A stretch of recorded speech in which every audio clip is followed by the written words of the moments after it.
মানিকচক বিধানসভার তৃণমূল কংগ্রেস মনোনীত প্রার্থী মমতা বন্দ্যোপাধ্যায়ের স্নেহধন্য মাননীয় কবিতা বন্ধনকে আগামী অভিষেক ব্যানার্জি জিন্দাবাদ।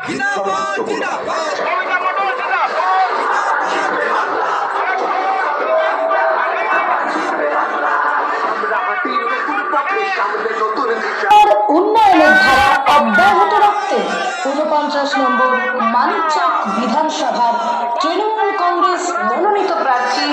মমতা বন্দ্যোপাধ্যায়ের স্নেহধন্য মাননীয় কবিতা মণ্ডলকে আগামী ২৩ এপ্রিল জোড়া ঘাসফুল চিহ্নে ভোট দিয়ে বিপুল ভোটে জয়যুক্ত করুন।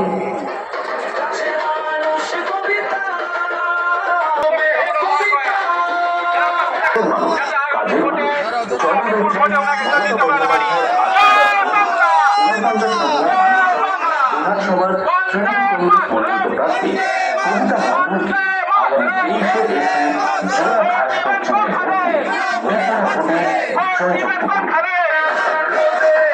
বৃষ্টিতে থেকেছে পাশে,